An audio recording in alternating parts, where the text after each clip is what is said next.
नमस्ते, मैं हूं किशोर अजवाणी। आप देख रहे हैं देश का नंबर 1 हिंदी न्यूज चैनल। घड़ी इशारा कर रही है 9 बजे रात का। वक्त 100 बात की एक बात का। 100 बात की एक बात में आज इजराइल और लेबनान की जंग शुरू हो गई। ताइवान पर जारी ताइवान तनाव के बीच समंदर में अमेरिका और चीन आमने सामने आ गए। यूक्रेन युद्ध पर अमेरिका का बहुत बड़ा सीक्रेट लीक हो गया और महंगाई की मार झेल रहे पाकिस्तान में गैस की सप्लाई भी ठप होने से हाहाकार मच गया। ब्रेकिंग न्यूज आ रही है, इजराइल और उसके पड़ोसी लेबनान ने एक दूसरे पर अंधाधुंध हमले शुरू कर दिए हैं। इजराइल ने लेबनान पर जबरदस्त एयर स्ट्राइक की है, लेकिन शुरुआत लेबनान की तरफ से हुई। इजराइल ने दावा किया कि लेबनान ने उस पर एक के बाद एक 34 रॉकेट छोड़े हैं। इजराइल और लेबनान कट्टर दुश्मन हैं। 2006 में दोनों भयानक जंग भी लड़ चुके हैं और उनके एक दूसरे पर ताजा हमलों के बाद पूरी दुनिया के रोंगटे खड़े हैं। सब डरे हुए हैं कि इजराइल और लेबनान 17 साल पुराना वैसा ही युद्ध फिर लड़ सकते हैं, क्योंकि 2006 की लड़ाई के बाद लेबनान की तरफ से इजराइल पर यह सबसे बड़ा हमला है। इसलिए इजराइल में हड़कंप मच गया है। वहां के प्रधानमंत्री और रक्षा मंत्री ने आनंद फानन में सिक्योरिटी मीटिंग बुलाई और सेना के साथ आगे की रणनीति बनाई और ईंट का जवाब पत्थर से देने की कसम खा ली। इसके बाद इजराइल एक मिनट के लिए भी चुप नहीं बैठा। उसने बदला लेने के लिए लेबनान के साथ गाजा पट्टी पर भी मिसाइलों की बौछार कर दी। अपनी जमीन पर अटैक से इजराइल का दिमाग इतना गर्म हुआ कि उसने लेबनान और गाजा पट्टी को चुन चुन कर निशाना बनाया। उसने वहां मिसाइलों से लेकर ड्रोन तक गिरा दिए। और जो तस्वीरें सामने आई उनमें इजराइल का गुस्सा मिसाइलें बनकर गाजा पर बेतहाशा फटता दिखा। इजराइल की एयर स्ट्राइकों ने रात में सोते गाजा को दहला दिया। इजराइल ने गाजा पट्टी पर इतने जबरदस्त धमाके किए कि उनकी आंखें चौंधिया देने वाली रोशनी ने रात का काला आसमान नारंगी कर दिया। एयर स्ट्राइक का एक वीडियो जारी करके इजराइल की सेना ने दावा किया कि उसने गाजा में सुरंगों और फिलिस्तीन के चरमपंथी संगठन हमास की हथियार बनाने वाली फैक्ट्रियों को तबाह कर दिया।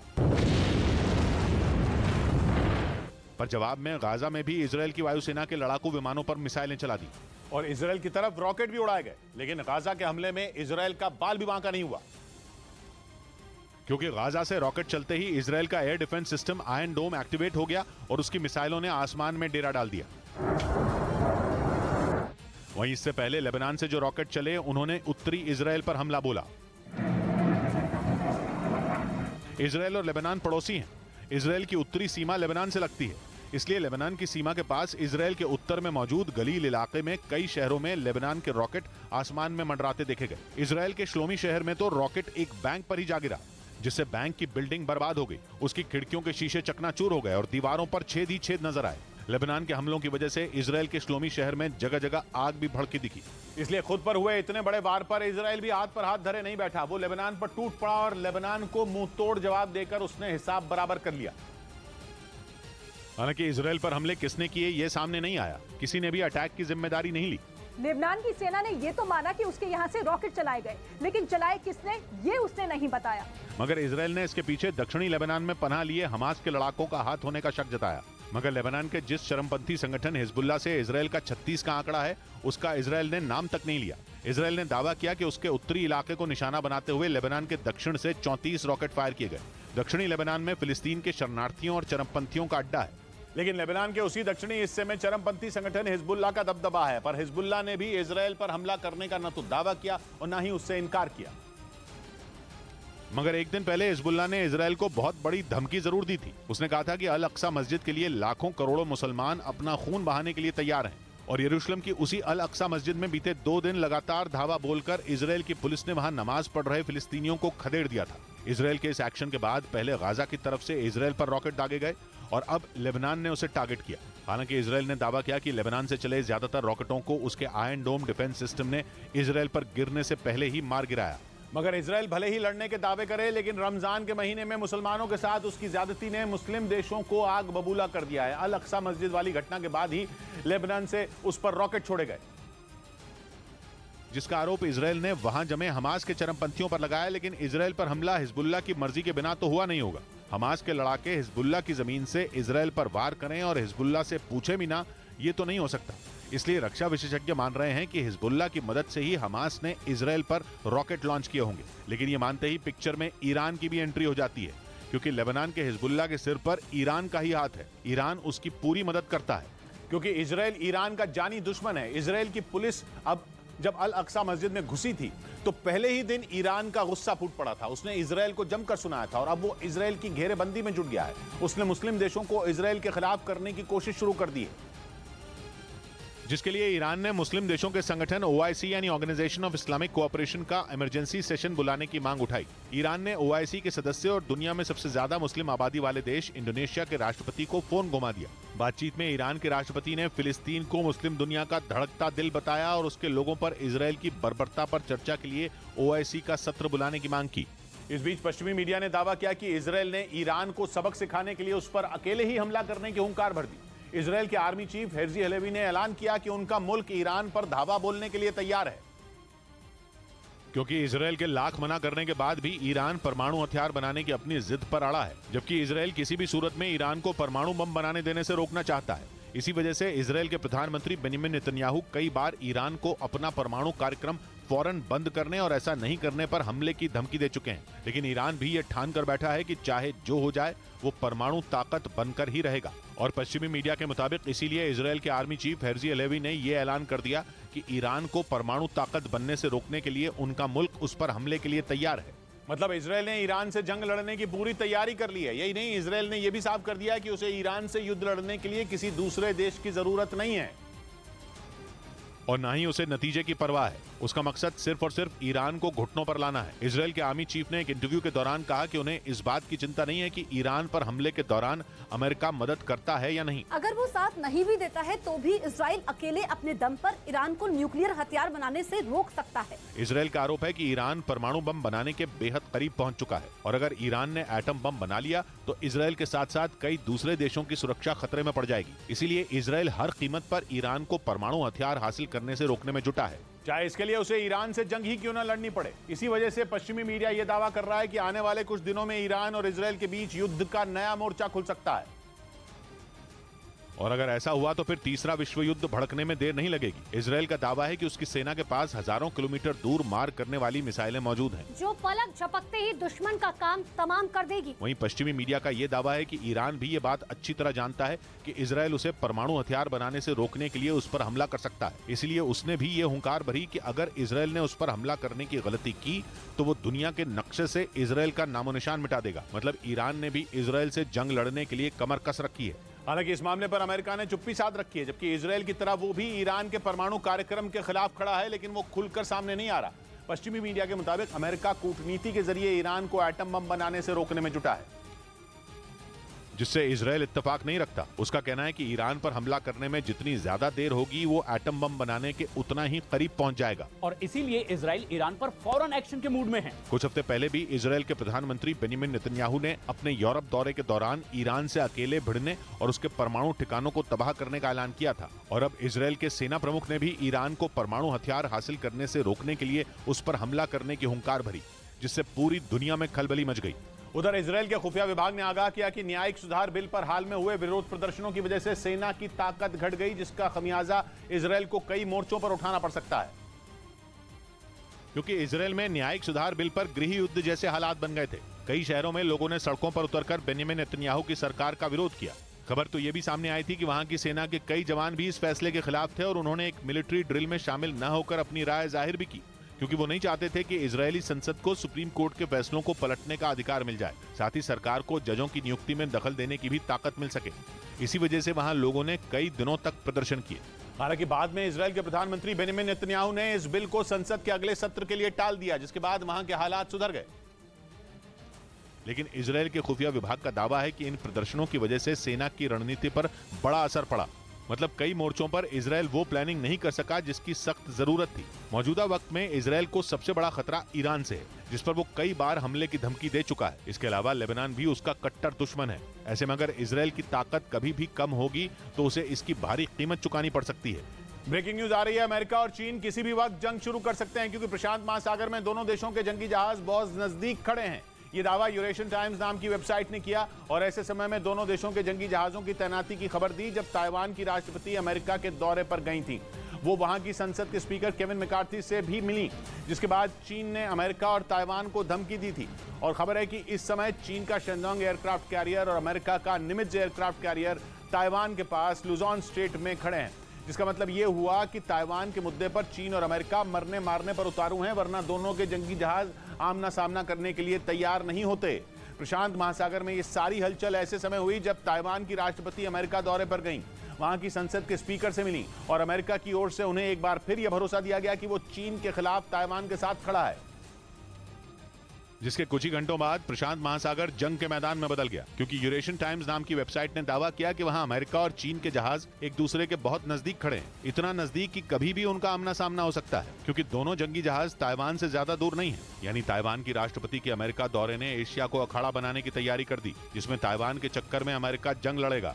क्योंकि चीन के खिलाफ अमेरिका ने एक बार नहीं बल्कि बार बार ताइवान को मदद का भरोसा दिया और ऐसा लगता है कि अब वादा निभाने का समय आ गया है, क्योंकि ताइवान की राष्ट्रपति के अमेरिका में कदम पड़ते ही चीन ने ईस्ट चाइना सी में मिसाइलें दागनी शुरू कर दी, जो ताइवान के अंदर तो नहीं लेकिन उसके नजदीक गिरने की खबर है। यानी चीन में पिछले अगस्त के महीने में जो माहौल था, कुछ वैसा ही माहौल फिर से बनने लगा। फर्क बस इतना है कि इस बार अमेरिका ने सामने से दो हाथ करने की तैयारी कर ली है, क्योंकि यूरेशियन टाइम्स ने दावा किया कि समंदर में चीन का शैंडोंग एयरक्राफ्ट कैरियर ताइवान से करीब 350 किलोमीटर दूर खड़ा है, जबकि अमेरिका का निमित्ज एयरक्राफ्ट कैरियर ताइवान से करीब 700 किलोमीटर दूर खड़ा है। यानी वो घड़ी कभी भी आ सकती है जब चीन और अमेरिका के दो ताकतवर जंगी जहाज बिल्कुल आमने सामने होंगे, और ऐसा होते ही इंडो पैसिफिक रीजन में वो हो सकता है जिसे रोकने के लिए अमेरिका ने चीन के विरोधी देशों के साथ मिलकर क्वाड और ऑकस जैसे संगठन बनाए हैं, जो लगातार समंदर में चीन को रोकने की रणनीति बना रहे हैं। लेकिन ताइवान के मुद्दे पर चीन न खुद से चैन से जीता है, न दूसरों को जीने देता है।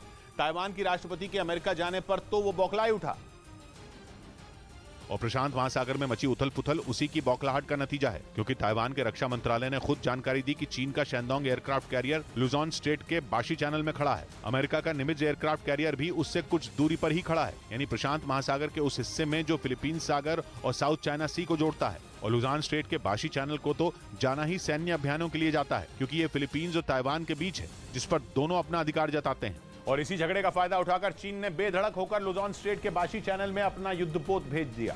यही नहीं, चीन ने दलील दी कि उसका युद्धपोत युद्ध अभ्यास करने वहां गया, क्योंकि उसका मानना है कि जंग कभी भी शुरू हो सकती है, जिसके लिए उसके युद्धपोतों को तैयार रहना होगा, क्योंकि ताइवान के पूर्व और जापान के दक्षिण में जो प्रशांत महासागर का हिस्सा है, उसमें कोई भी बाहरी देश आसानी से घुस सकता है, जिसे रोकने के लिए चीन की नौसेना तैयारी कर रही है। हालांकि ये बयान देते वक्त चीन को ये नहीं पता था कि अमेरिका उसे सबक सिखाने के लिए वहाँ पहुँच चुका है, और ऐसा इसलिए क्योंकि अमेरिकी पनडुब्बियां प्रशांत महासागर में चीन के हर कदम पर नजर रख रही हैं और प्रशांत महासागर में गहराई तक गश्त करती हैं, क्योंकि पहले चीन केवल साउथ चाइना सी में दखल देता था, लेकिन धीरे धीरे चीन ने प्रशांत महासागर के बाकी हिस्सों में टांग अड़ाना शुरू कर दिया। प्रशांत महासागर चीन, रूस, ऑस्ट्रेलिया, कनाडा और अमेरिका जैसे कई देशों तक फैला है, जहां चीन चालें चलने की कोशिश में है।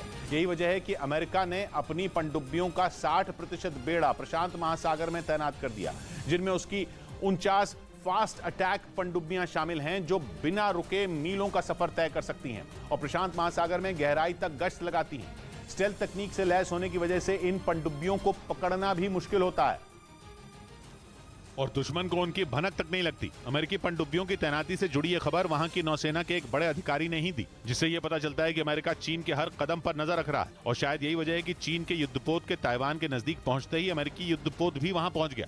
इस बीच ताइवान ने आरोप लगाया कि चीन ने एक बार फिर उसके इलाके में घुसपैठ की कोशिश की। ताइवान की सीमा के पास चीन के कुछ जंगी जहाज देखे गए, जो बेधड़क समंदर में ताइवान की तरफ जाते नजर आए। ताइवान का आरोप है कि उसकी नौसेना ने चीनी जहाजों को चेतावनी दी, लेकिन वो नहीं रुके, जिसके बाद ताइवान में दहशत मच गई, क्योंकि पिछले महीनों चीन ने ताइवान के इलाके में न सिर्फ समंदर बल्कि आसमान के रास्ते भी कई बार घुसपैठ की कोशिश की है। और ताइवान को लेकर चीन के इरादे तो सारी दुनिया जानता है। खुद ताइवान भी कई बार यह डर जता चुका है कि चीन उसे हथियाने की फिराक में है, और उसके इसी डर का फायदा उठाकर चीन आए दिन उसके इलाके में घुसपैठ की कोशिश करता है। हालांकि दूसरी तरफ चीन ने दावा किया कि उसके जहाजों ने ताइवान की सीमा में एंट्री नहीं ली, बल्कि तीनों जहाज गश्त के लिए भेजे गए थे, जिनमें न तो कोई हथियार थे और न ही चीन का इरादा उनसे हमला करने का था।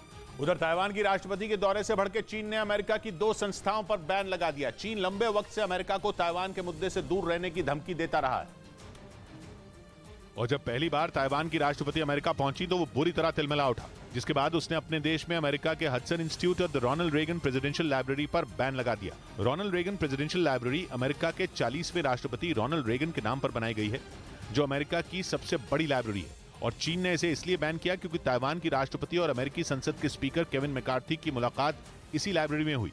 जिससे चीन का पारा चढ़ गया और उसने इस पर अपने देश में बैन लगा दिया। इसके अलावा उसने रिसर्च के क्षेत्र में काम करने वाले संगठन हडसन इंस्टीट्यूट पर भी पाबंदी लगाने का फैसला ले लिया, क्योंकि इस संगठन ने न्यूयॉर्क में ताइवान की राष्ट्रपति को ग्लोबल लीडरशिप अवार्ड से सम्मानित किया था, जो चीन को जरा भी रास नहीं आया। चीन पहले भी कई बार अमेरिका को उसके और ताइवान के बीच चल रहे झगड़े में न पड़ने की चेतावनी दे चुका है, लेकिन अमेरिका ताइवान की मदद करने से पीछे नहीं हटा। चीन की धमकियों के बावजूद अमेरिका ने वहां संयुक्त सैन्य अभ्यास भी किया और कई अमेरिकी नेताओं ने ताइवान का दौरा भी किया, जिससे चीन बुरी तरह चिढ़ा हुआ है। यही वजह है कि उसने अमेरिका के इन दो मशहूर संगठनों पर चीन में बैन लगा दिया। दावा तो यह भी किया गया कि वो इन संस्थाओं से जुड़े लोगों के चीन आने पर भी पाबंदी लगा रहा है। इसके अलावा वो इन संगठनों से जुड़े लोगों की चीन में मौजूद संपत्ति को भी अपने कब्जे में ले सकता है, ताकि दबाव बनाकर अमेरिका को ताइवान की मदद करने से रोका जा सके। इधर देश में फिर से बढ़ते कोरोना के खतरे पर केंद्रीय स्वास्थ्य मंत्री ने राज्यों के साथ समीक्षा बैठक की। उन्होंने राज्यों को सतर्कता बरतने और जांच में तेजी लाने के निर्देश दिए। इस दौरान बैठक में उन्होंने प्रधानमंत्री नरेंद्र मोदी के ट्रैक, ट्रेस, ट्रीटमेंट और टीकाकरण के फॉर्मूले को भी दोहराया। उन्होंने अगले हफ्ते की 10 और 11 तारीख को देश में मॉक ड्रिल का भी ऐलान किया, जिसके जरिए कोरोना के खिलाफ तैयारियों को परखा जा सके, जिसका जायजा वो खुद अस्पतालों में जाकर लेंगे। उधर अमेरिकी अखबार द न्यूयॉर्क टाइम्स का दावा है कि अमेरिका का एक खुफिया दस्तावेज लीक हो गया, जिसके बाद अमेरिकी रक्षा विभाग पेंटागन ने इस मामले की जांच के आदेश दे दिए। क्योंकि अमेरिका का जो खुफिया दस्तावेज लीक हुआ उसमें यूक्रेन युद्ध की तैयारियों से लेकर कई दूसरी अहम बातों का भी जिक्र था। अमेरिकी अखबार द न्यूयॉर्क टाइम्स के मुताबिक ये दस्तावेज 4 से 5 हफ्ते पुराना बताया जा रहा है, जिसमें इस बात की पूरी प्लानिंग थी कि युद्ध में अमेरिका समेत नेटो के दूसरे सदस्य किस तरह यूक्रेन की मदद करेंगे और कैसे जेलेंस्की की सेना तक खतरनाक हथियारों की सप्लाई की जाएगी। लेकिन अमेरिका का ये अहम दस्तावेज लीक होकर सोशल मीडिया पर वायरल हो गया। इस बात की खबर मिलते ही अमेरिकी रक्षा विभाग पेंटागन के होश उड़ गए। अमेरिकी अधिकारियों को ये समझ ही नहीं आ रहा है कि उनसे कहां चूक हो गई, क्योंकि अमेरिका ये बात अच्छी तरह जानता है कि इस भारी चूक का खमियाजा उसे और नेटो के दूसरे देशों को उठाना पड़ेगा, जो जंग की शुरुआत से ही जेलेंस्की की सेना की मदद करने में जुटे हैं। लेकिन जो दस्तावेज लीक हुआ उससे पुतिन की सेना को यह पता चल गया कि आने वाले दिनों में अमेरिका की रणनीति क्या होगी, क्योंकि द न्यूयॉर्क टाइम्स का दावा है कि इसमें इस बात का भी जिक्र था कि यूक्रेन की लड़ाकू ब्रिगेड को कब और कौन कौन सी ट्रेनिंग दी जाएगी। इसके अलावा अमेरिका समेत कई दूसरे देश किस तरह के घातक हथियार यूक्रेन को देंगे, इसकी भी जानकारी थी, जो अब पूरी दुनिया के सामने आ चुकी है, जिसका मतलब है कि अमेरिका को अब नए सिरे से अपनी रणनीति बनानी होगी, जिसमें काफी वक्त लग सकता है। लेकिन परेशानी यह है कि पुतिन की सेना इस मौके का फायदा उठाने की पूरी कोशिश करेगी, जिससे अमेरिका और नेटो की मेहनत पर पानी फिर जाएगा। इस बीच पश्चिमी मीडिया के मुताबिक अमेरिका जल्द ही यूक्रेन को एंटी ड्रोन हथियार देने वाला है। दावा है कि ये घातक हथियार ईरान में बने ड्रोन को भी तबाह कर सकता है, क्योंकि पश्चिमी मीडिया के मुताबिक रूस की सेना ईरान में बने ड्रोन का इस्तेमाल कर यूक्रेन को भारी नुकसान पहुंचा चुकी है और यूक्रेन की सेना के पास फिलहाल उनका कोई तोड़ भी मौजूद नहीं है। इसीलिए अमेरिका ने यूक्रेन के लिए जिस नई सैन्य मदद का ऐलान किया है उसमें CUAS laser guided rocket system को भी शामिल किया गया है। पश्चिमी मीडिया के मुताबिक CUAS laser guided rocket system drone के लिए काल होता है। इसमें लगा रडार आसमान में 9 किलोमीटर की दूरी पर उड़ रहे ड्रोन का भी पता लगा सकता है, जबकि इसकी मदद से 3 किलोमीटर की दूरी पर मौजूद ड्रोन को हवा में ही तबाह किया जा सकता है। ऐसे में यूक्रेन की सेना इस हथियार की मदद से जंग में रूसी फौज की मुश्किलें बढ़ा सकती है। इधर सलमान खान ने एक बुलेट प्रूफ SUV कार खरीद ली। लंबे वक्त से उन्हें लॉरेंस बिश्नोई गैंग से धमकियां मिल रही हैं। कुछ दिन पहले भी उन्हें एक धमकी भरा ईमेल मिला था और उसमें लॉरेंस बिश्नोई का नाम सामने आया था। इसी बीच सलमान खान ने इस बुलेट प्रूफ SUV कार को खरीद लिया। उन्होंने bullet proof Nissan petrol SUV car को विदेश से मंगवाया, क्योंकि निसान की ये SUV कार अभी तक भारत में लॉन्च ही नहीं हुई। उधर आकांक्षा दुबे केस में पुलिस ने समर सिंह को गाजियाबाद से गिरफ्तार करने में कामयाबी हासिल की। 26 मार्च को आकांक्षा का शव पुलिस को मिला था और उसके बाद से ही समर सिंह फरार था। कई ठिकाने बदलने के बाद वो बीते 4 दिनों से गाजियाबाद में था, जहां एक रिहायशी अपार्टमेंट से पुलिस ने समर सिंह को गिरफ्तार कर लिया। समर सिंह को पकड़ने में वाराणसी पुलिस और गाजियाबाद पुलिस ने मिलकर ऑपरेशन चलाया। गाजियाबाद की जिला अदालत में समर सिंह को पेश किया गया, जहां से उसे ट्रांजिट रिमांड पर वाराणसी पुलिस को सौंप दिया गया। आप देख पा रहे हैं फिलहाल हम गाजियाबाद कोर्ट में हैं और समर सिंह को यहां पर गाजियाबाद कोर्ट ने समर सिंह को ट्रांजिट रिमांड पर वाराणसी पुलिस को सौंप दिया है। इस दौरान गायक समर सिंह लगातार मीडिया के कैमरों से खुद को छुपाने की नाकाम कोशिश करता रहा। मीडिया कर्मियों ने उसका पक्ष जानने के लिए उससे सवाल भी पूछे, लेकिन वो कुछ नहीं बोला। कुछ बोलोगे? समर कुछ बोलना है? समर कुछ कहना चाहोगे? अपनी सफाई में कुछ कहना है? CBI समर के भाई संजय सिंह और उसके कुछ दोस्तों की भी पुलिस को तलाश है, लेकिन वो अब तक फरार है। हालांकि पुलिस को लगता है कि समर सिंह से पूछताछ होने के बाद संजय सिंह और उसके बाकी दोस्तों को भी जल्द ही ढूंढ लिया जाएगा। दूसरी तरफ वाराणसी के सौमेंद्र होटल के एक CCTV फुटेज ने इस केस को नया मोड़ दे दिया। क्योंकि फुटेज में सौमेंद्र होटल का स्टाफ कमरा नंबर 105 खोलने की कोशिश करता दिखा। 26 मार्च को होटल के इसी कमरे में आकांक्षा दुबे का शव मिला था। पुलिस अब तक यही मान रही है कि आकांक्षा दुबे ने खुदकुशी की थी। समर पर आकांक्षा को खुदकुशी के लिए उकसाने का आरोप लगा है, लेकिन ये फुटेज सामने आने के बाद आकांक्षा के परिवार ने नया आरोप लगा दिया। परिवार का आरोप है कि आकांक्षा की मौत के पीछे होटल से जुड़े लोगों का भी हाथ हो सकता है। नियम के मुताबिक आकांक्षा का कमरा पुलिस की मौजूदगी में ही खोला जाना चाहिए था, लेकिन होटल के कर्मचारियों ने पुलिस के पहुंचने से पहले ही होटल का कमरा खोल दिया था। हालांकि समर की गिरफ्तारी के बाद आकांक्षा के परिवार को जल्द इंसाफ मिलने की उम्मीद है। और आकांक्षा की मां ने तो यूपी के सीएम से समर को फांसी दिलाने की मांग कर दी। वो भी जीवित ना रहे, जान के बदले जान मुझे चाहिए। बस योगी आदित्यनाथ से मेरी यही प्रार्थना है। आकांक्षा का परिवार शुरू से ही इस घटना को आत्महत्या मानने को तैयार नहीं है, जबकि शुरुआती जांच के बाद से ही पुलिस इसे खुदकुशी मानकर चल रही है। लेकिन समर सिंह के फरार होने के कारण शक की सुई समर पर ही टिकी हुई थी। एफआईआर के मुताबिक समर सिंह पर आईपीसी की धारा 306 के तहत आत्महत्या के लिए उकसाने का आरोप है। लेकिन पुलिस भी अब तक ये नहीं बता पा रही कि आखिर आकांक्षा दुबे को आत्महत्या जैसा कदम क्यों उठाना पड़ा।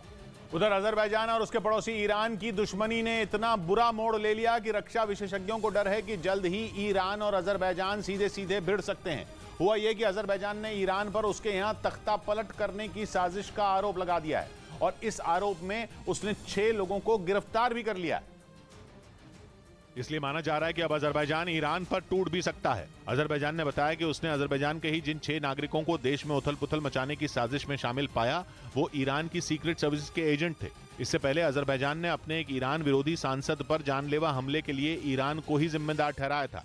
अजरबैजान और ईरान एक दूसरे के पड़ोसी हैं, लेकिन दोनों के रिश्तों में बुरी तरह कड़वाहट घुली हुई है, क्योंकि अजरबैजान का दोस्त तुर्की है जिससे ईरान की नहीं बनती, और अजरबैजान का दूसरा साथी इजराइल तो ईरान का दुश्मन नंबर 1 है। और जब ईरान का पड़ोसी उसके दुश्मन से दोस्ती बढ़ाएगा तो उसे दिक्कत होगी ही।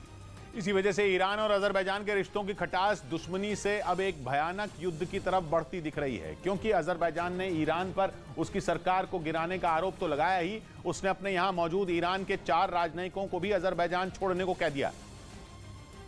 और इसके लिए अजरबैजान ने ईरान के राजनयिकों को 48 घंटे का वक्त दिया है।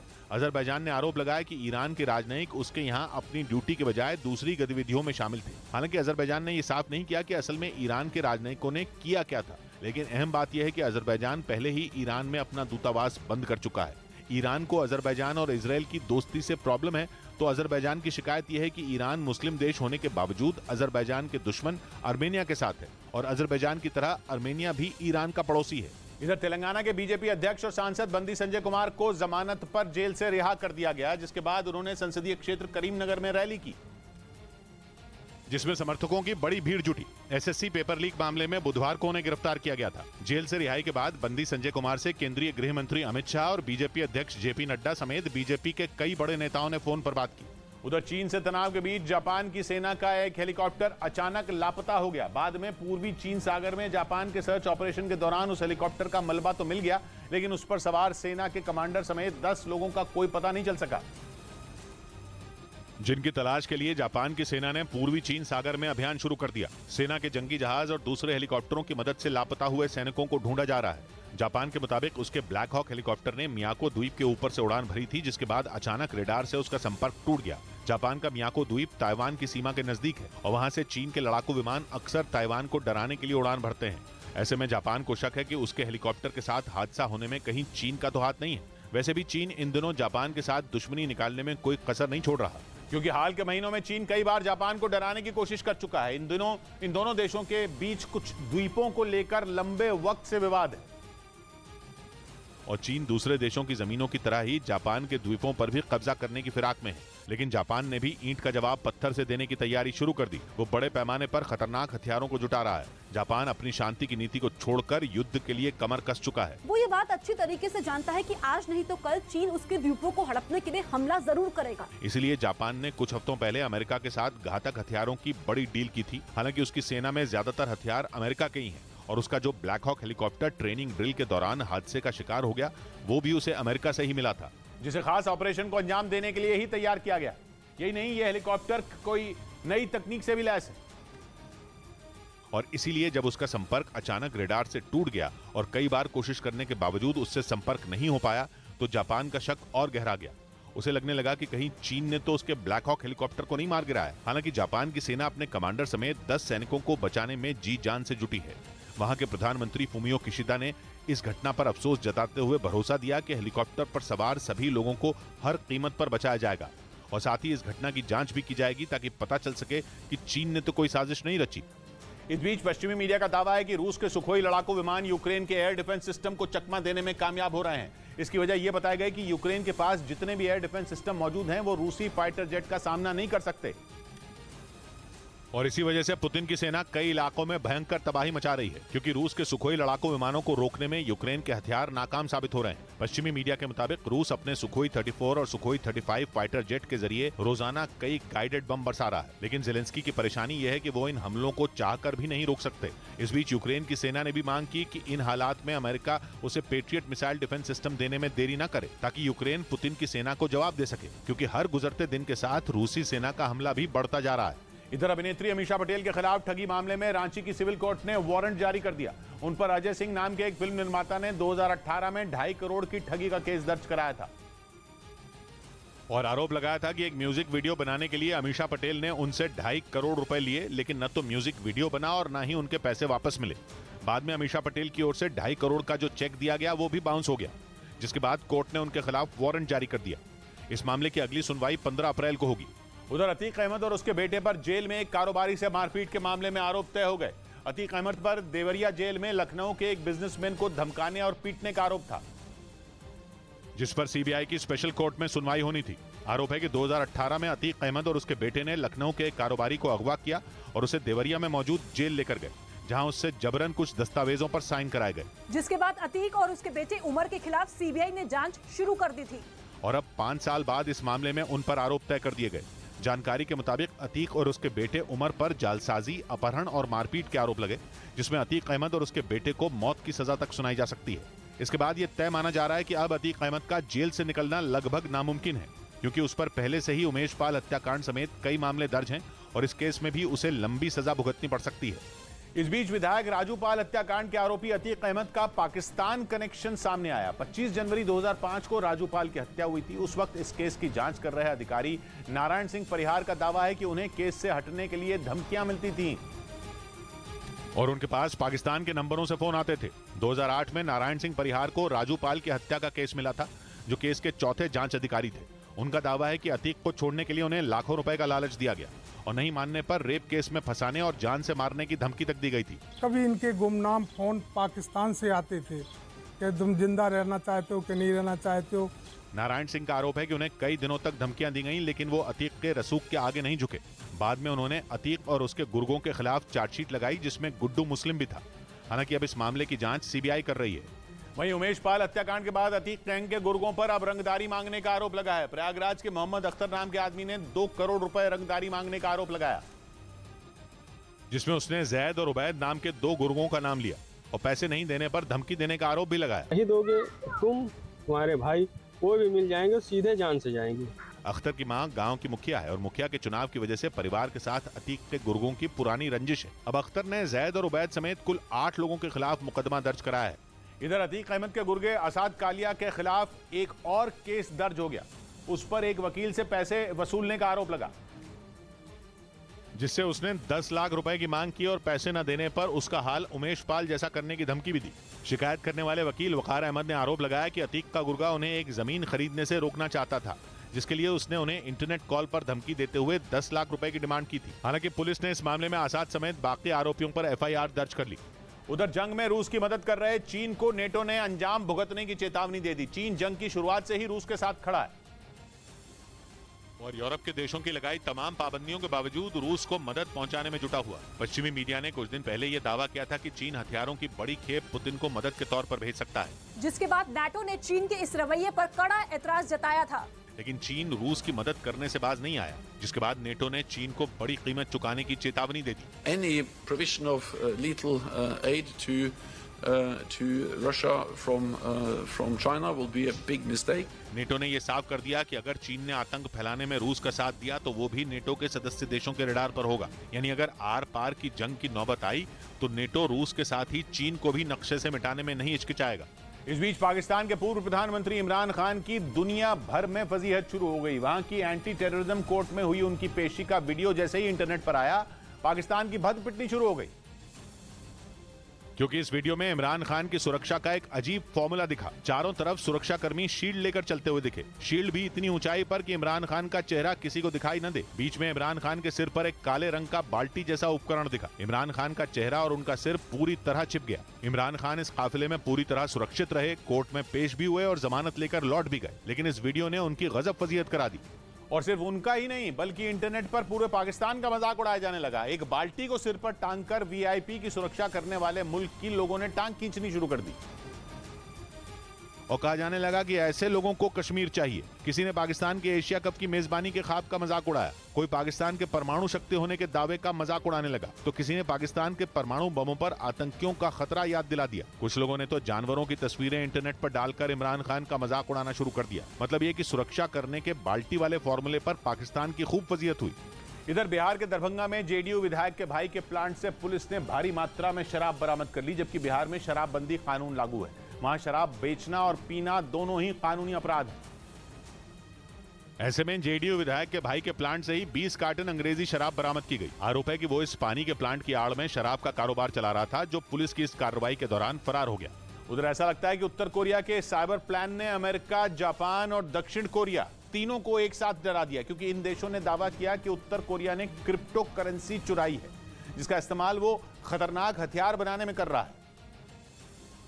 और इसी बात ने अमेरिका, जापान और दक्षिण कोरिया की तिकड़ी को परेशान कर दिया। वैसे अमेरिका ने कुछ दिन पहले भी दावा किया था कि उत्तर कोरिया का साइबर प्लान एक बड़े खतरे को न्योता दे रहा है, क्योंकि उसने ये प्लान अपनी दुश्मनों की क्रिप्टो करेंसी को चुराने के लिए बनाया है, जिसके लिए उसने ऐसे हैकर चुने जो चोरी की भनक तक नहीं लगने देंगे और करोड़ों की क्रिप्टो करेंसी पर हाथ साफ कर देते हैं। क्रिप्टो करेंसी एक तरह की डिजिटल करेंसी होती है, जिसके लिए क्रिप्टोग्राफी का इस्तेमाल होता है, या यूं कहें कि इसके लेन देन के लिए कोडिंग का इस्तेमाल किया जाता है, जिससे किसी बैंक का कोई लेना देना नहीं होता।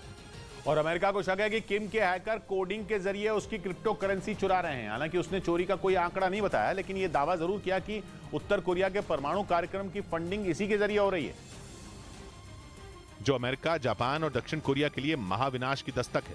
इन तीनों देशों को इसकी आहट महसूस भी हो चुकी है, क्योंकि दक्षिण कोरिया की राजधानी सोल में किम जोंग उन के साइबर प्लान पर एक बैठक हुई और उत्तर कोरिया के उन हैकरों को पकड़ने पर चर्चा हुई जो कोडिंग के जरिए क्रिप्टो करेंसी लेकर रफूचक्कर हो जाते हैं। इस तिकड़ी को शक है कि किम अपने देश के युवाओं को परमाणु हथियारों के बारे में गलत जानकारी देते हैं। उनसे कहते हैं कि परमाणु हथियारों में ऐसा जादू है जो उत्तर कोरिया को दुनिया का बादशाह बना देंगे, जिसके बाद वो युवा किम जोंग उन के गलत प्लान में उनका साथ देने लगते हैं। अमेरिका को शक है कि क्रिप्टो करेंसी चुराने वाले लोग उन्हीं युवाओं में एक हैं,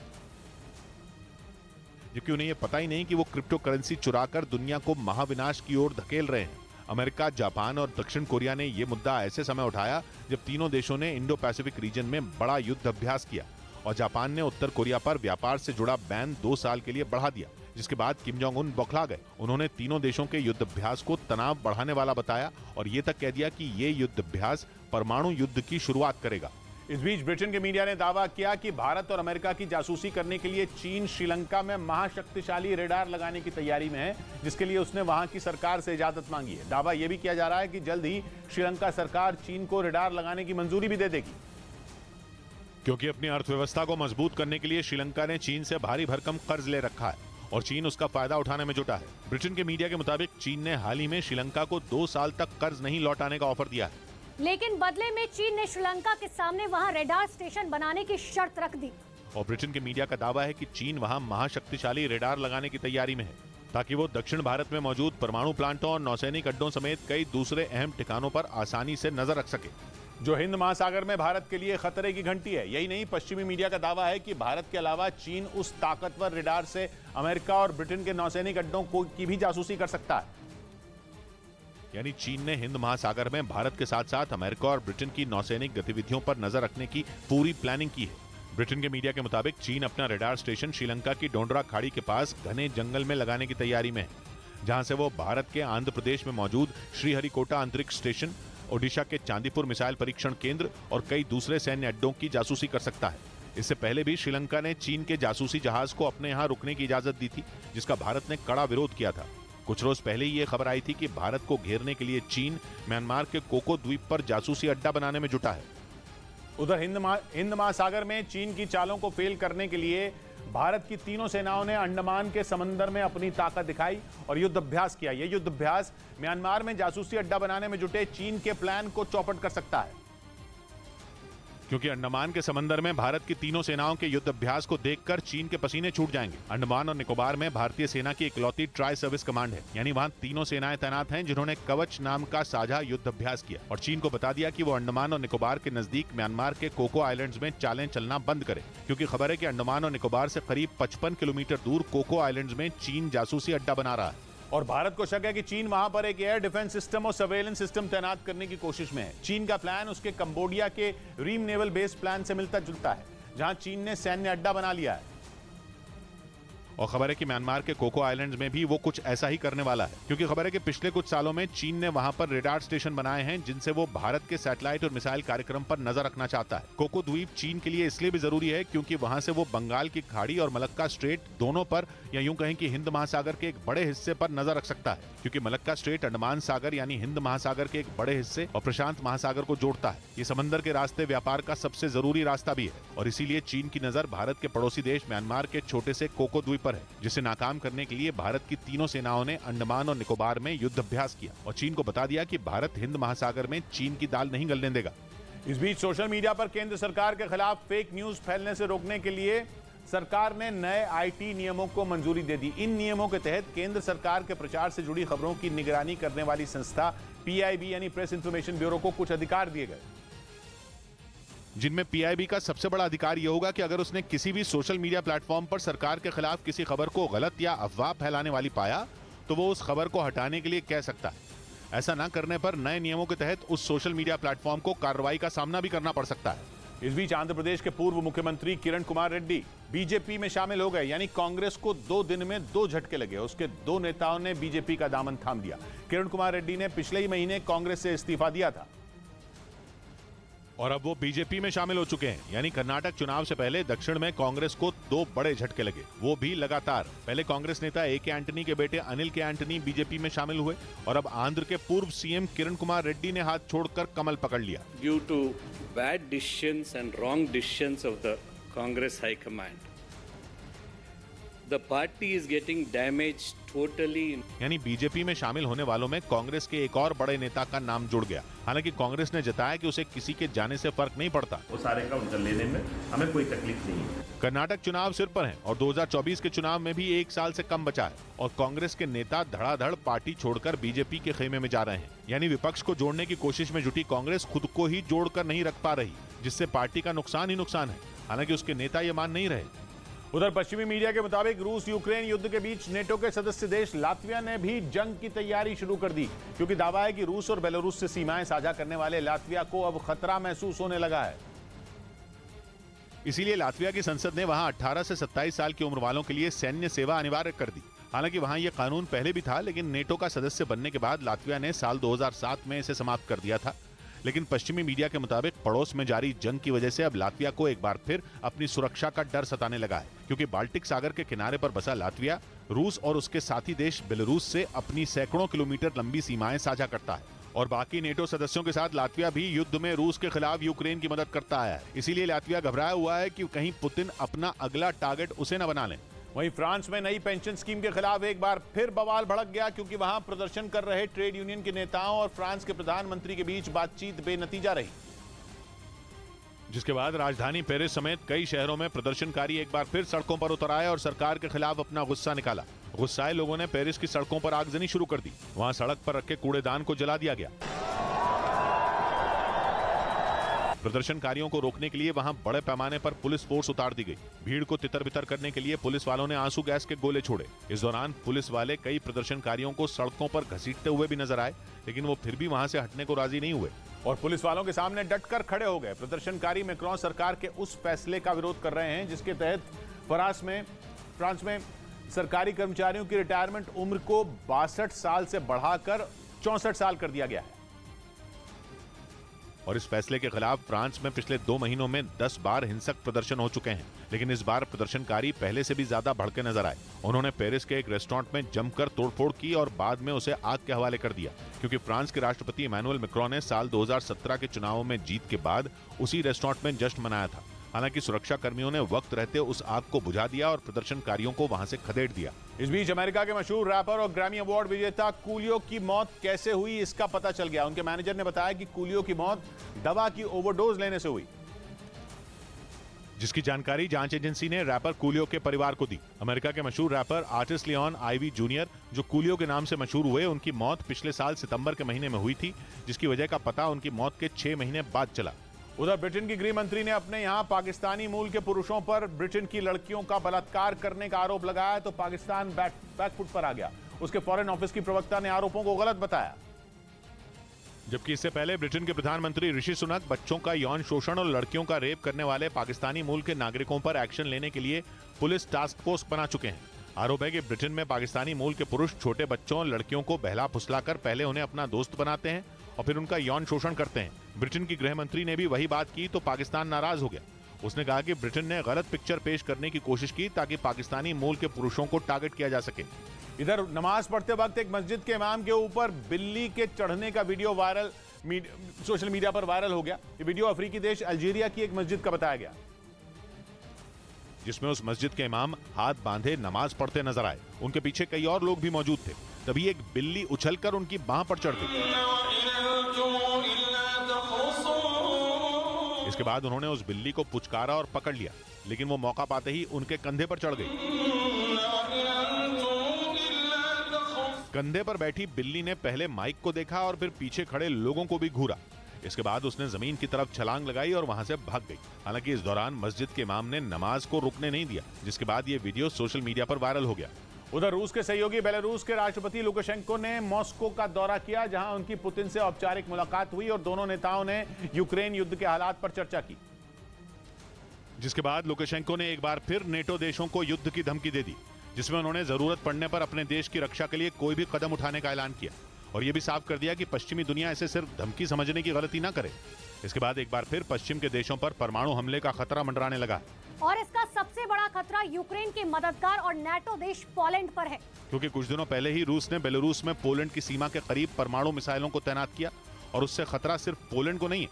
पोलैंड की सीमा पर तैनात परमाणु मिसाइलों की जद में नेटो के सभी यूरोपीय देश भी आ जाएंगे।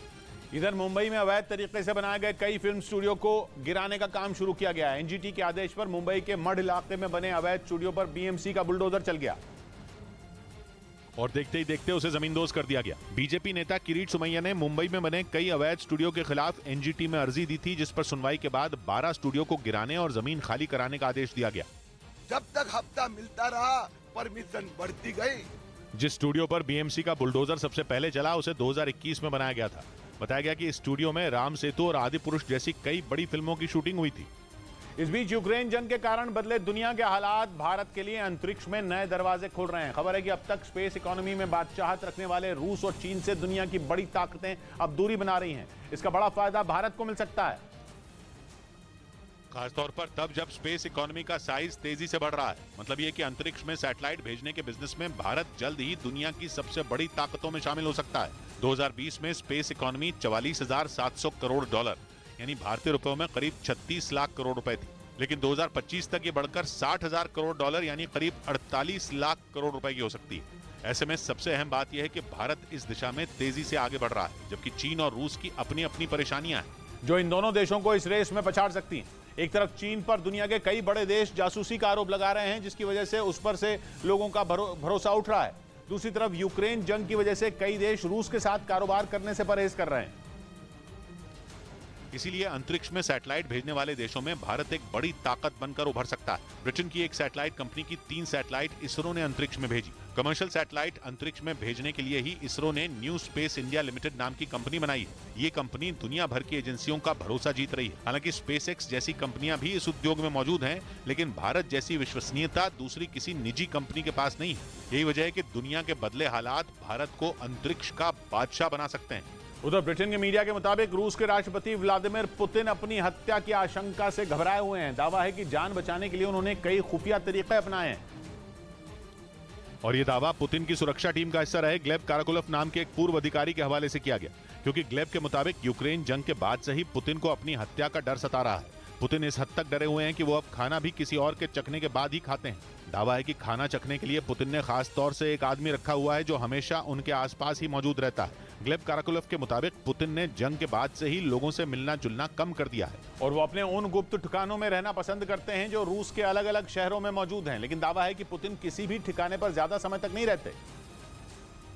और वो कहां मौजूद रहते हैं इसकी जानकारी उनके सुरक्षा कर्मियों के अलावा किसी को नहीं होती। ग्लेब काराकुलव के मुताबिक पुतिन अपने खुफिया ठिकानों पर आने जाने के लिए प्लेन के बजाय बख्तरबंद ट्रेन से सफर करते हैं ताकि कोई भी उनकी लोकेशन को ट्रेस न कर पाए। दावा है कि अपनी लोकेशन छिपाने के लिए ही पुतिन ने मोबाइल फोन और इंटरनेट का इस्तेमाल भी बंद कर दिया है। इस बीच पाकिस्तान की शहबाज सरकार एक बार फिर न्यायपालिका से भिड़ गई। उसकी नेशनल असेंबली ने एक प्रस्ताव पास करके पाकिस्तान के सुप्रीम कोर्ट के फैसले को ही पलट दिया।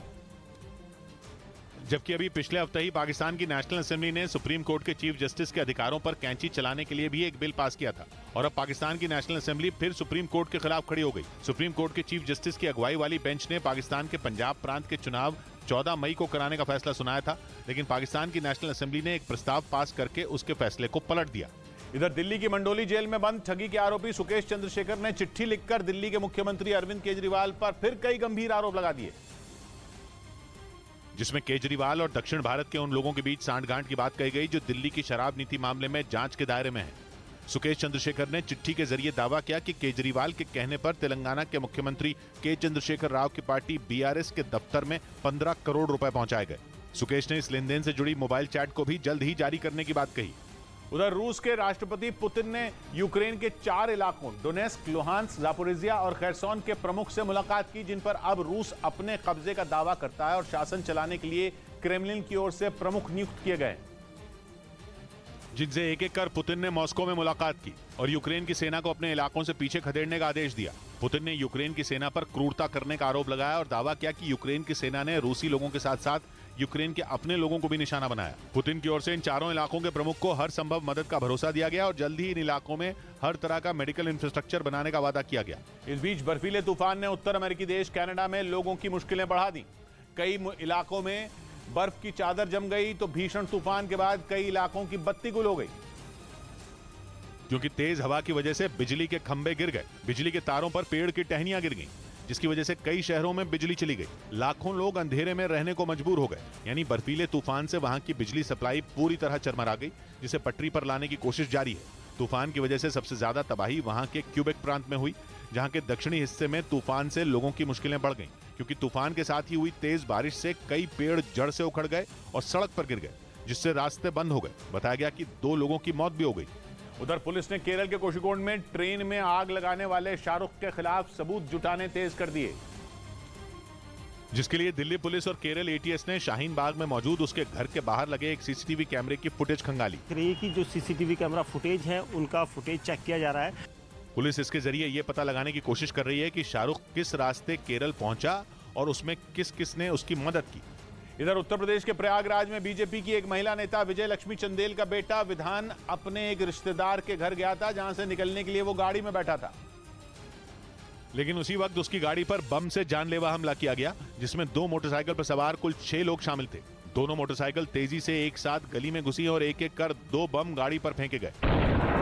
इसके बाद जो हुआ, ब्रेक के बाद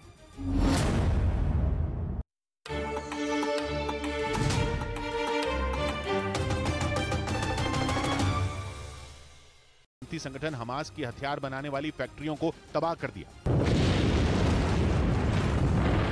पर जवाब में गाजा में भी इजरायल की वायुसेना के लड़ाकू विमानों पर मिसाइलें चला दी और इजरायल की तरफ रॉकेट भी उड़ाए गए, लेकिन गाजा के हमले में इजरायल का बाल भी बांका नहीं हुआ, क्योंकि गाजा से रॉकेट चलते ही इजरायल का एयर डिफेंस सिस्टम आयरन डोम एक्टिवेट हो गया और उसकी मिसाइलों ने आसमान में डेरा डाल दिया। वहीं इससे पहले लेबनान से जो रॉकेट चले, उन्होंने उत्तरी इजरायल पर हमला बोला। इजरायल और लेबनान पड़ोसी हैं। इजरायल की उत्तरी सीमा लेबनान से लगती है, इसलिए लेबनान की सीमा के पास इजरायल के उत्तर में मौजूद गलील इलाके में कई शहरों में लेबनान के रॉकेट आसमान में मंडराते देखे गए। इजरायल के श्लोमी शहर में तो रॉकेट एक बैंक पर ही जा गिरा, जिससे बैंक की बिल्डिंग बर्बाद हो गई। उसकी खिड़कियों के शीशे चकनाचूर हो गए और दीवारों पर छेद ही छेद नजर आए। लेबनान के हमलों की वजह से इजरायल के श्लोमी शहर में जगह जगह आग भी भड़की दिखी। इसलिए खुद पर हुए इतने बड़े वार पर इजरायल भी हाथ पर हाथ धरे नहीं बैठा। वो लेबनान पर टूट पड़ा और लेबनान को मुंह तोड़ जवाब देकर उसने हिसाब बराबर कर लिया। हालांकि इजरायल पर हमले किसने किए ये सामने नहीं आया, किसी ने भी अटैक की जिम्मेदारी नहीं ली। लेबनान की सेना ने यह तो माना कि उसके यहां से रॉकेट चलाए गए, लेकिन चलाए किसने ये उसने नहीं बताया। मगर इजरायल ने इसके पीछे दक्षिणी लेबनान में पनाह लिए हमास के लड़ाकों का हाथ होने का शक जताया। मगर लेबनान के जिस चरमपंथी संगठन हिजबुल्लाह से इजरायल का 36 का आंकड़ा है, उसका इजरायल ने नाम तक नहीं लिया। इजरायल ने दावा किया कि उसके उत्तरी इलाके को निशाना बनाते हुए लेबनान के दक्षिण से 34 रॉकेट फायर किए गए। दक्षिणी लेबनान में फिलिस्तीन के शरणार्थियों और चरमपंथियों का अड्डा है। लेकिन लेबनान के उसी दक्षिणी हिस्से में चरमपंथी संगठन हिजबुल्लाह का दबदबा है, पर हिजबुल्लाह ने भी इजरायल पर हमला करने का न तो दावा किया और न ही उससे इनकार किया। मगर एक दिन पहले हिजबुल्लाह ने इजरायल को बहुत बड़ी धमकी जरूर दी थी। उसने कहा था कि अल अक्सा मस्जिद के लिए लाखों करोड़ों मुसलमान अपना खून बहाने के लिए तैयार हैं। और यरूशलेम की उसी अल अक्सा मस्जिद में बीते 2 दिन लगातार धावा बोलकर इजरायल की पुलिस ने वहां नमाज पढ़ रहे फिलिस्तीनियों को खदेड़ दिया था। इजरायल के इस एक्शन के बाद पहले गाजा की तरफ से इजरायल पर रॉकेट दागे गए और अब लेबनान ने उसे टारगेट किया।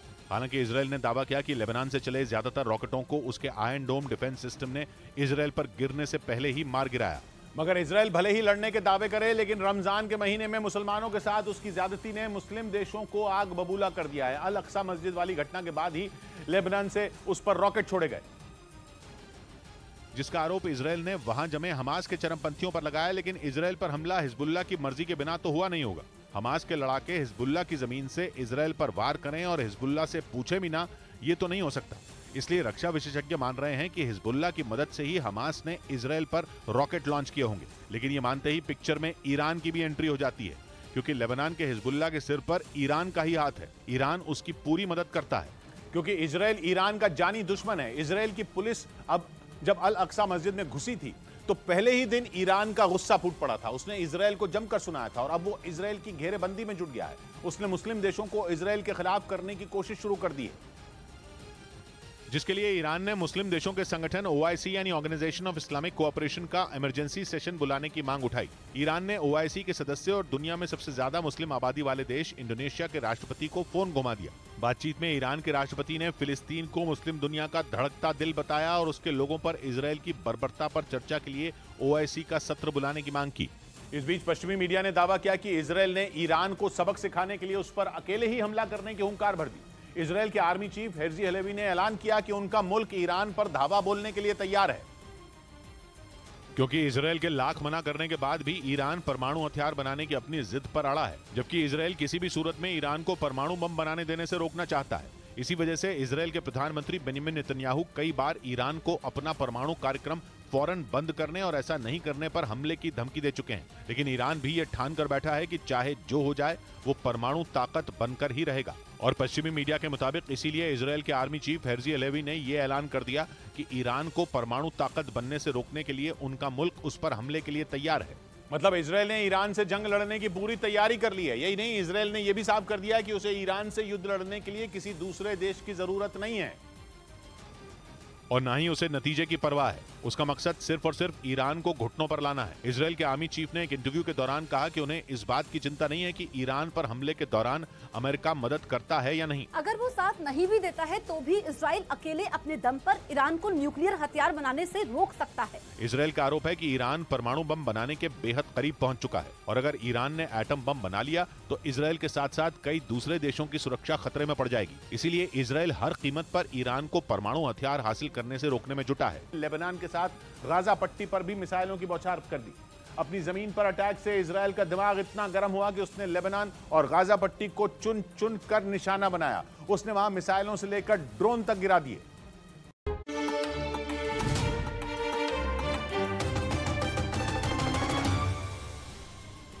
ब्रेकिंग न्यूज आ रही है पाकिस्तान से। पाकिस्तान की सरकार ने गैस की सप्लाई में कटौती करके रमजान के महीने में वहां के लोगों को एक और बड़ा झटका दे दिया। वहां की मीडिया ने दावा किया कि अब पाकिस्तान के लोगों को बहुत कम गैस मिलेगी क्योंकि शहबाज शरीफ सरकार ने उसमें बड़ी कटौती करने का फैसला किया है। वहां के वित्त मंत्री ने हाथ खड़े करते हुए कह दिया कि अब पाकिस्तान के लोगों को 24 घंटे गैस देना मुश्किल है क्योंकि पाकिस्तान के गैस भंडार तेजी से खत्म हो रहे हैं, जिसके बाद ये माना जा रहा है कि पाइप के जरिए घरों में रोजाना कुछ घंटों के लिए ही गैस सप्लाई की जाएगी। यानी रमजान के महीने में आटे की किल्लत से जूझ रहे पाकिस्तानियों को अब गैस की कमी भी झेलनी होगी क्योंकि पाकिस्तान की शहबाज सरकार गैस की सप्लाई में बड़ी कटौती करने जा रही है। यानी रमजान में पाकिस्तान की जनता को खाना बनाने के लिए गैस भी नहीं मिल पाएगी, जबकि वहां आटे के लिए पहले से ही हाहाकार मचा हुआ है। शहबाज सरकार की मुफ्त आटे की योजना भूख से तड़प रहे पाकिस्तानियों के लिए ऊंट के मुंह में जीरा साबित हो रही है क्योंकि जितनी आटे की बोरियां बांटने के लिए लाई जा रही हैं उससे कई गुना ज्यादा लोग उसे पाने के लिए पहुंच रहे हैं। इसी वजह से कई इलाकों में तो भगदड़ तक मच गई। आटा पाने के लिए पहुंचे लोगों की जान तक चली गई। फिर भी रमजान के महीने में भूख से बेहाल हजारों लोग कई इलाकों में आटे की बोरी के लिए घंटों लाइनों में खड़े दिखे। लेकिन इसी बीच पाकिस्तान सरकार ने इन लोगों के ऊपर एक और बम फोड़ दिया। उसने ऐलान कर दिया कि अब वो गैस की सप्लाई में भी कटौती करेगा। मतलब ये कि अब पाकिस्तान के लोगों को 24 घंटे गैस नहीं दी जाएगी। पाकिस्तान के मीडिया के मुताबिक रमजान के महीने में गैस की सप्लाई में कमी वहां जनता के लिए बहुत बड़ा झटका है, क्योंकि रमजान में पाकिस्तान में गैस की मांग बढ़ जाती है। और शहबाज सरकार ने उस मांग को पूरा करने के बजाय गैस की सप्लाई ही कम करने का फैसला कर लिया।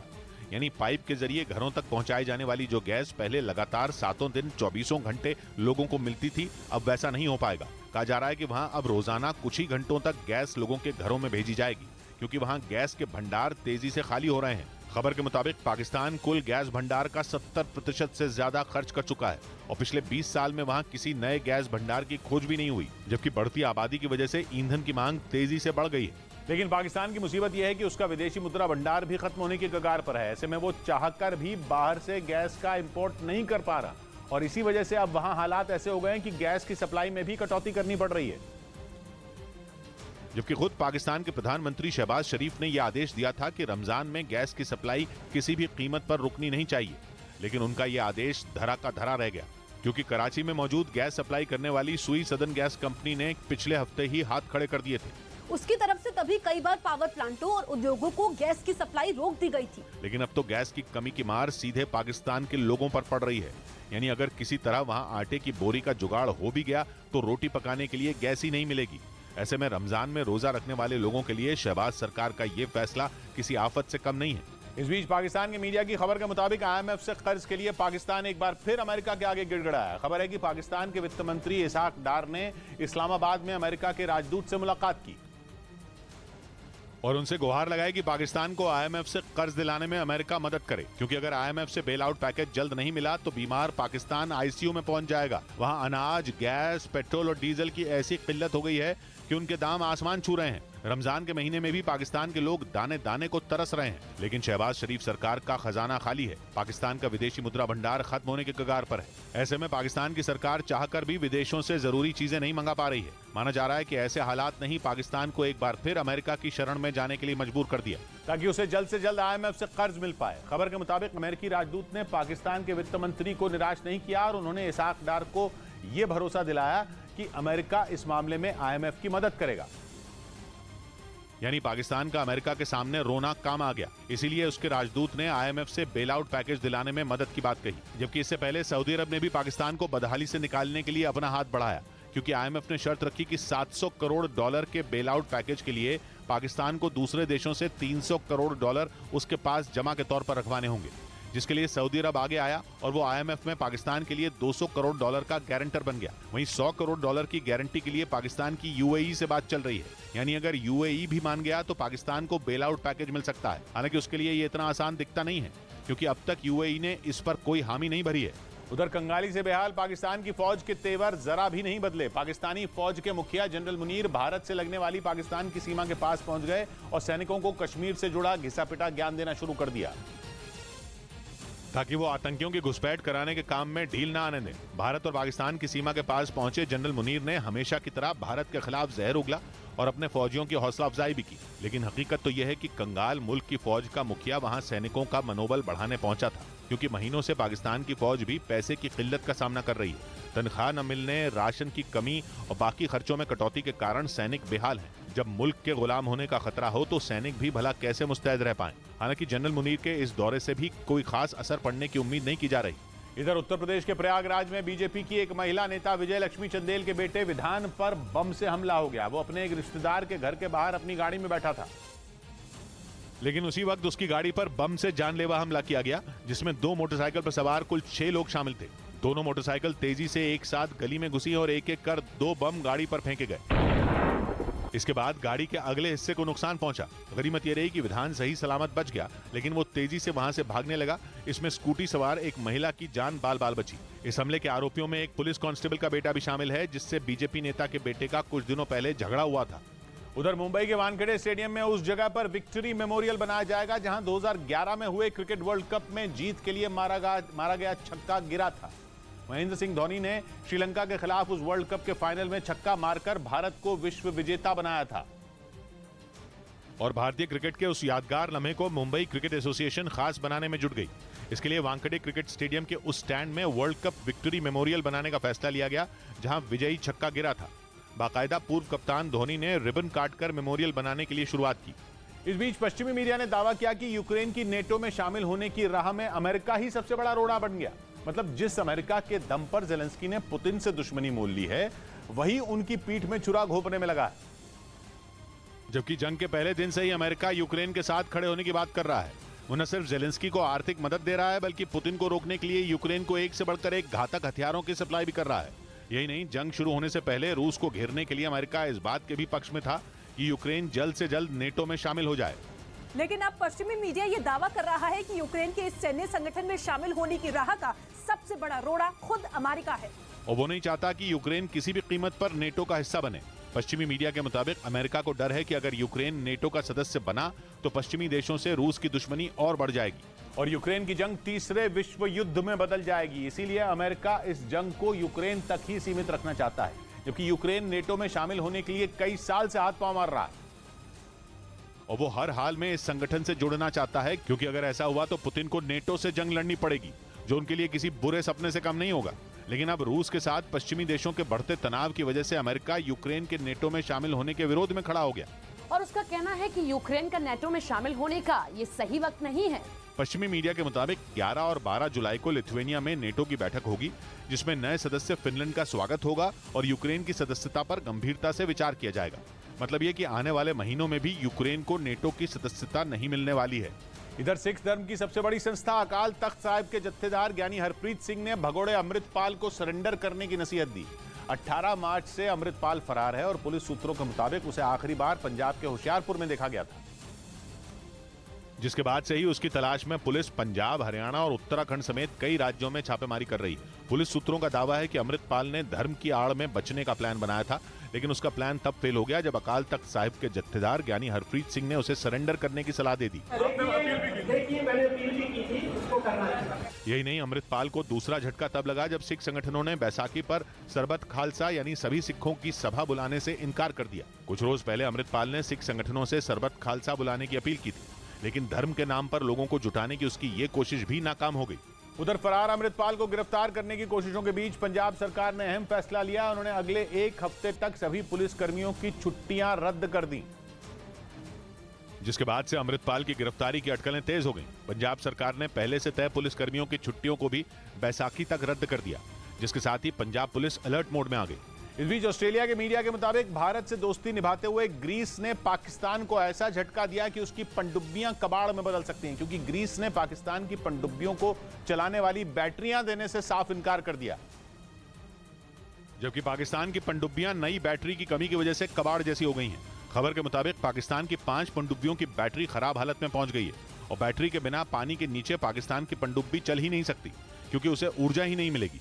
इसी वजह से पाकिस्तान ने ग्रीस से बैटरी देने की गुहार लगाई थी, लेकिन खबर है कि ग्रीस ने पाकिस्तान को पनडुब्बी की बैटरी देने से साफ मना कर दिया और इसे भारत की बड़ी कूटनीतिक जीत माना जा रहा है, क्योंकि भारत ने ही पिछले साल ग्रीस से कहा था कि वो पाकिस्तान को रक्षा से जुड़ी चीजों का निर्यात न करे।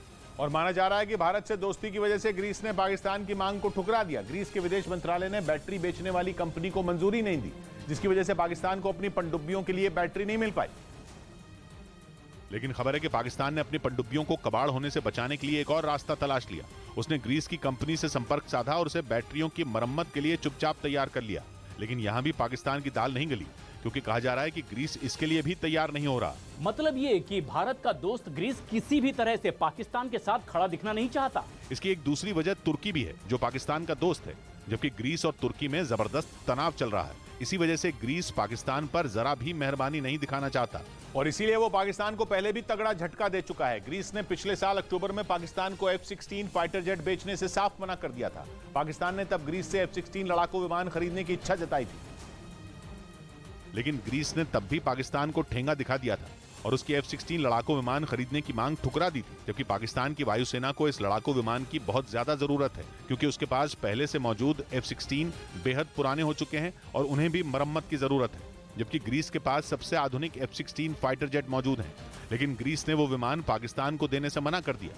तब भी इसे ग्रीस के साथ भारत की दोस्ती का ही असर कहा गया था और अब कहा जा रहा है कि भारत की कूटनीति की वजह से ही पाकिस्तान की पनडुब्बियां भी कबाड़ में बदल सकती हैं। इधर देश में CNG और PNG के दाम कम हो सकते हैं क्योंकि मोदी सरकार ने नेचुरल गैस की कीमत तय करने के लिए नए फॉर्मूले को मंजूरी दे दी, जिससे PNG की कीमत 10% कम हो सकती है, जबकि CNG 5 से 6 रुपए प्रति किलो सस्ती हो सकती है। इसका मतलब दिल्ली में CNG और PNG खरीदने पर लोगों को 6 रुपए का फायदा हो सकता है, जबकि मुंबई में CNG 8 रुपए और PNG 6 रुपए सस्ती मिल सकती है। नए फॉर्मूले के तहत अब हर महीने गैस की कीमत तय की जाएगी। वहीं पुराने फॉर्मूले के तहत हर 6 महीने में गैस की कीमत तय की जाती थी। उधर बिहार में रामनवमी पर हुई हिंसा के बाद लोक गायिका नेहा सिंह राठौड़ का नया गाना सामने आया।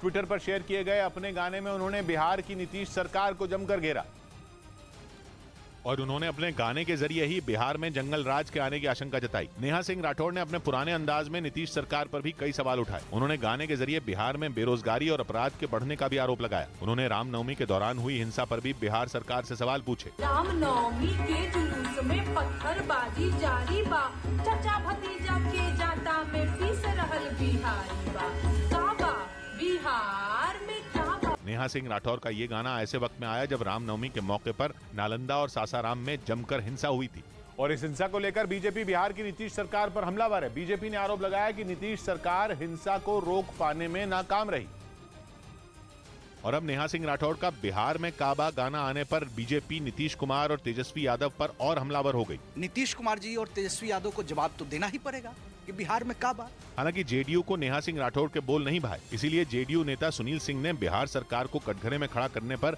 नेहा सिंह राठौर पर पलटवार कर दिया। वो इस तरह से बिहार के बदनाम करती हैं तो ये वो अपने आत्मा में टटोल के देखें। बिहार पर नेहा सिंह राठौर का ये दूसरा गाना है जिसे उन्होंने बिहार में काबा सीजन 2 के नाम से ट्विटर पर शेयर किया और इसके आते ही विवाद छिड़ गया। इससे पहले यूपी में काबा गाने के लिए नेहा सिंह राठौर को पुलिस का नोटिस मिल चुका है।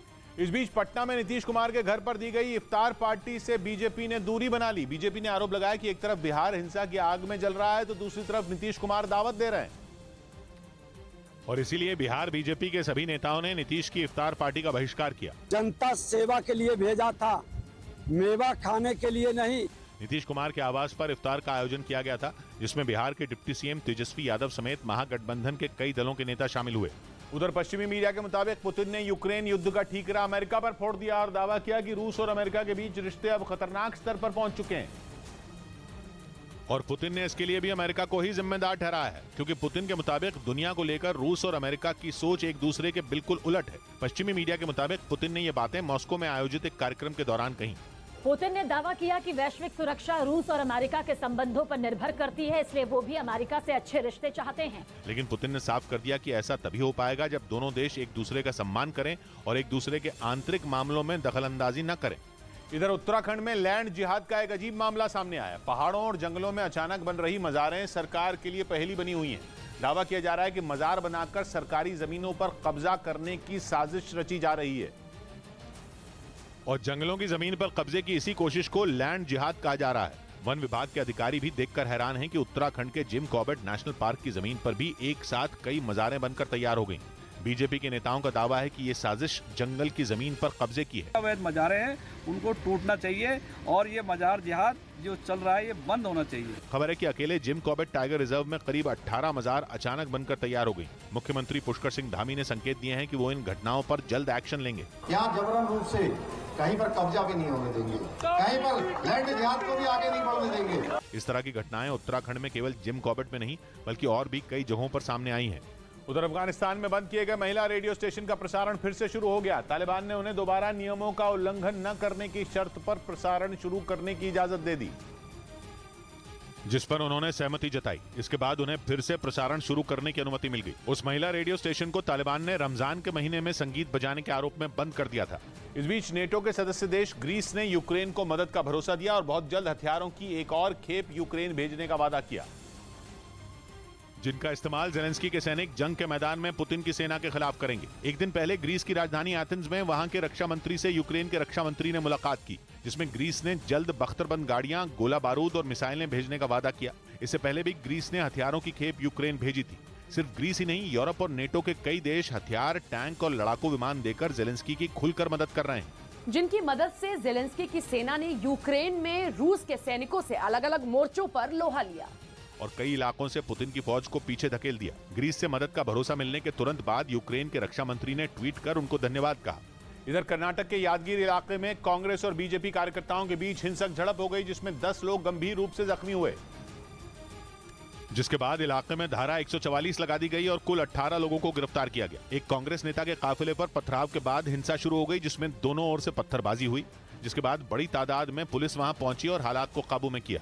उधर अमेरिका के पूर्व राष्ट्रपति ट्रंप पर चलाए जा रहे आपराधिक केस पर टिप्पणी करते हुए भारत के विदेश मंत्रालय ने अमेरिका को करारा जवाब दिया। भारत ने अमेरिका को उसकी ही भाषा में जवाब देकर यह संदेश दिया कि भारत के घरेलू मामलों में बोलने का अधिकार किसी को भी नहीं है, क्योंकि अमेरिका ने पिछले कुछ महीनों में ऐसा कई बार करने की कोशिश की है। भारत को उकसाने वाला अमेरिका का सबसे ताजा बयान राहुल गांधी से जुड़े मसले पर आया था। अमेरिका के विदेश मंत्रालय ने कहा था कि कानून और न्यायिक स्वतंत्रता किसी भी लोकतंत्र की बुनियाद है और राहुल गांधी के मामले पर उनकी नजर है। इस बार भारत के विदेश मंत्रालय ने भी अमेरिका को ठीक उसी भाषा में जवाब दिया। अमेरिका में पहली बार किसी पूर्व राष्ट्रपति पर आपराधिक केस चलाया गया है। ट्रंप पर यह मामला पॉर्न स्टार स्टॉर्मी डैनियल्स को पैसे देने से जुड़ा है। भारत ने इस पर जवाब देते हुए साफ कहा कि ट्रंप से जुड़े कानूनी मामलों पर भारत की नजर है। We have noted the developments that happened earlier this week. This is a matter for the US institutions and systems to address. इससे पहले मानवाधिकारों और रूस से तेल खरीदने के मामलों में भी भारत अमेरिका को तीखा जवाब दे चुका है। इस बीच खबर आई कि यूक्रेन जंग के कारण भारत की ऑयल रिफाइनरी कंपनियों को तगड़ा मुनाफा हुआ। एक रिपोर्ट के मुताबिक भारत की ऑयल रिफाइनरी कंपनियां रूस से इंपोर्ट किए गए कच्चे तेल को यूरोप भेज रही हैं। मतलब ये कि रूस का वो तेल जो यूरोप के लिए अछूत हो गया था, वो भारत के रास्ते यूरोप पहुंच रहा है। समुद्री जहाजों का डेटा ट्रैक करने वाली कुछ कंपनियों ने इससे जुड़े आंकड़े भी जारी किए। इन आंकड़ों के जरिए बताया गया कि यूक्रेन जंग के बाद भारत का यूरोप को एक्सपोर्ट बढ़ा है। पहले भारत से 1,54,000 बैरल तेल रोजाना यूरोप भेजा जाता था। इसमें डीजल और जेट फ्यूल शामिल है, जबकि जंग के बाद से आंकड़ा बढ़कर 2 लाख बैरल तक पहुंच गया। मतलब करीब 1/3 एक्सपोर्ट बढ़ गया। ऊपर से कच्चा तेल महंगा होने की वजह से भारत की ऑयल रिफाइनरियों को मुनाफा भी तगड़ा होने का अनुमान जताया गया, जिसके पीछे यूक्रेन की जंग एक बड़ी वजह रही, क्योंकि जंग के बाद ही भारत ने रूस से कच्चे तेल का इंपोर्ट बढ़ा दिया। खबरों के मुताबिक रूस से इंपोर्ट किए गए इसी कच्चे तेल से फ्यूल बनाकर भारत की रिफाइनरियां उसे यूरोप भेज रही हैं। और अनुमान यह है कि रूस से होने वाला कच्चे तेल का इंपोर्ट अभी और बढ़ने वाला है। लगातार 7 महीनों से भारत का रूस से होने वाला इंपोर्ट बढ़ रहा है। रूस भारत को भारी भरकम डिस्काउंट पर कच्चा तेल बेच रहा है। अब तो चर्चा यह भी है कि रूस से आने वाले समुद्री जहाजों के लिए एक नया छोटा रूट बनाया जा रहा है। ऊपर से इंडियन ऑयल कॉर्पोरेशन और रूस की सरकारी तेल कंपनी के बीच एक डील भी हुई है। इसीलिए अनुमान यह है कि रूस से होने वाला भारत का तेल का इंपोर्ट आने वाले समय में और बढ़ना तय है। उधर चीन के सरकारी अखबार ग्लोबल टाइम्स ने चीन के बैटरी से चलने वाली एक ऐसी गन बनाने का दावा किया जो फायरिंग टेस्ट में आम बंदूक और पिस्तौल से भी ज्यादा दमदार पाई गई। बताया गया कि यह इलेक्ट्रोमैग्नेटिक गन है, जो जंग के मैदान के लिए नहीं बल्कि विरोध प्रदर्शनों को कुचलने और भीड़ को कंट्रोल करने के लिए बनाई गई है। लेकिन माना जा रहा है कि चीन इलेक्ट्रोमैग्नेटिक गन की इस तकनीक से खतरनाक बंदूक और तोपें भी बना सकता है, जो उसके दुश्मन का सीना छलनी करके रख देंगी। ऐसा इसलिए क्योंकि चीन के विशेषज्ञों ने इलेक्ट्रोमैग्नेटिक गन की एक नहीं दर्जनों खासियतें गिना दी। पहला दावा यह किया गया कि जहां आम राइफल 1 मिनट में 700 से 800 गोलियां दागती है, इलेक्ट्रोमैग्नेटिक गन 1 मिनट में हजारों गोलियां फायर कर सकती है। वो आवाज भी कम करती है और उससे धुआं भी नहीं होता। और तो और इलेक्ट्रोमैग्नेटिक गन को कहीं लाना ले जाना भी आसान है और उसके सिक्के के आकार की गोलियां कम लागत पर भी बन सकेंगी। कभी वो राह में बिखरे हुए पत्थर नहीं गिनते, कभी वो राह में बिखरे हुए पत्थर नहीं गिनते, सफर का शौक है जिनको किलोमीटर नहीं गिनते। सौबात की एक बात कही अशोक ने, उन्हें जब चोट लगती है गिरा देते हैं अपने फल, दरख्त अपनी तरफ फेंके हुए पत्थर नहीं गिनते। मिलते हैं सोमवार को, घड़ी जब इशारा करेगी 9 बजे रात का। वक्त फिर होगा 100 बात की एक बात।